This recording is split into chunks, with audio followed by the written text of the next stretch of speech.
आज आपण इथं झुणक्याचं तिखट कसं बनवायचं याचा व्हिडिओ बनवलेला आहे. या झुणक्याच्या तिखटाला मोठं तिखट असं सुद्धा म्हटलं जातं. नेहमी झुणका बनवताना जे नॉर्मल तिखट वापरलं जातं त्याच्यापेक्षा हे तिखट जर वापरून झुणका केला ना, झुणका चवीला एकदम जबरदस्त होतो. हे तिखट झुणका, धपाटे, भजी आणि वेगवेगळ्या प्रकारच्या कोरड्या चटण्या करण्यासाठी या तिखटाचा वापर केला जातो. अधिक वेळ न दवडता व्हिडिओला सुरुवात करूया. या तिखटासाठी मी इथं 3 प्रकारची मिरची घेतलेली आहे. बेडगी मिरची अर्धा किलो, संकेश्वरी किंवा गावरान मिरची अर्धा किलो आणि काश्मीरी किंवा रेशीम पट्टा मिरची पाव किलो घेतलेली आहे. मिरची देठं काढून स्वच्छ निवडून कडक उन्हात 4 दिवस वाळवून घेतलेली आहे. याच्यासाठी इतर जे साहित्य लागणार आहे ते पण पाहूया. यासाठी सुके खोबरं, जिरे आणि गावरान धने लागणार आहेत.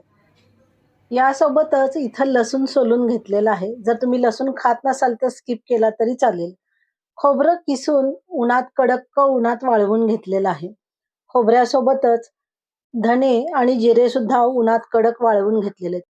धने, जिरे, खोबरे आणि मिरची यातलं कुठलंच जिन्नस आपल्याला गरम करायचं नाहीये किंवा भाजायचं नाही आणि तळायचं सुद्धा नाहीये.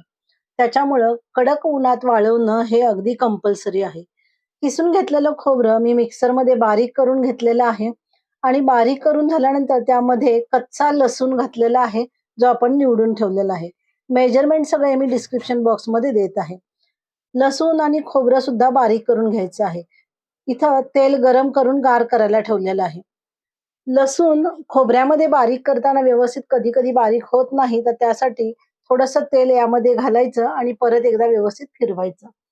याची गुळगुळीत पेस्ट झाली पाहिजे. इथं खोबरं कच्चं आहे, लसूण सुद्धा कच्चा आहे. जे लसूण खात नाही त्यांनी स्किप केलं तरी सुद्धा चालेल. इथं तयार झालेली पेस्ट एका डब्यामध्ये काढून घेतलेली आहे. इथं आपल्या मिरच्या, लसूण आणि खोबऱ्याची पेस्ट आणि जे खडे मीठ घेतलेलं आहे ते पण उन्हात वाळवून घेतलेलं आहे ते सुद्धा आपलं इथं तयार आहे. मी जवळून तुम्हाला खडे मीठ दाखवत आहे. त्यात मीठ सुद्धा कडक उन्हात 3-4 दिवस वाळवून घ्यायचे आहेत. आता आपण डंकावर जाऊया. डंकामध्ये इथं मिरची, कच्चे धने आणि कच्चे जिरे घातलेले आहेत. आता ते तीनही आपल्याला एकत्र व्यवस्थित मिसळून घ्यायचे आहेत. या तिखटाचं नावच आहे की मोठं तिखट. याचा अर्थ हे तिखट आपल्याला चाळायचं नाहीये. मिरची जशी बारीक होईल तसं मावशींनी बी बारीक होण्यासाठी मधून-मधून मीठ घातलेलं आहे.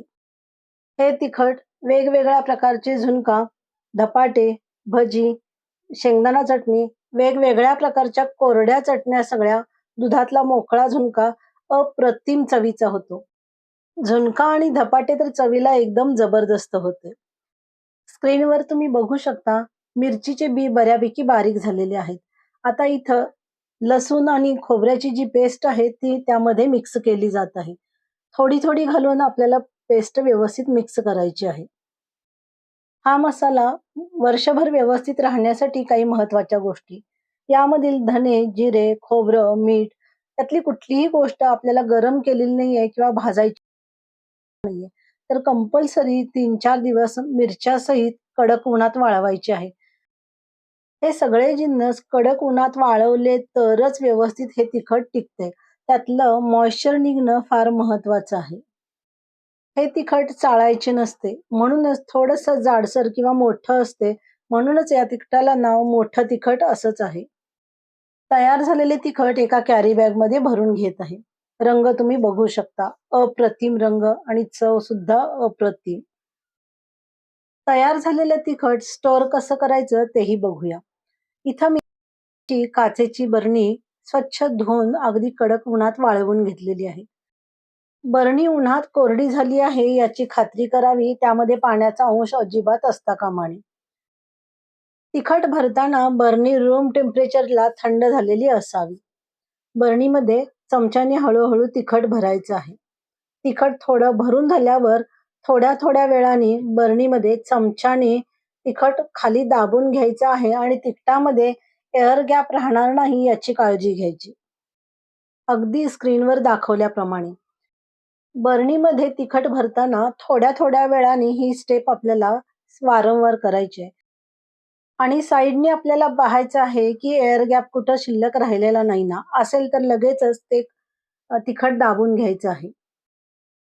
एका बरणीमध्ये 4 ते 5 वेळा ही स्टेप आपल्याला करायची आहे आणि स्क्रीनवर दाखवल्याप्रमाणे गच्च दाबून तिखट आपल्याला भरायचं आहे. एअरटाईट झाकण लावावे. अशा रीतीने तिखट भरून बरणी थंड आणि कोरड्या जागी ठेवावी. वर्षभर या तिखटाला काहीही होत नाही. कोणतेही तिखट अशा रीतीने स्टोअर करावे.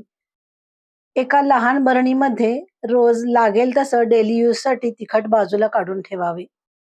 या तिखटापासून बनवलेला झुणक्याचा फोटो मी तुमच्यासोबत शेअर करत आहे. रंग सुद्धा झुणक्याला किती अप्रतिम आलेला आहे ते तुम्ही पाहू शकता. इथं माझी मोठं तिखट किंवा झुणक्याचं तिखट याची रेसिपी कंप्लीट झालेली आहे. तुम्हाला ही रेसिपी कशी वाटली ते मला कमेंट करून नक्की सांगा. परत लवकरच भेटूया कांदा लसूण तिखटाच्या रेसिपी सोबत. तोपर्यंत धन्यवाद.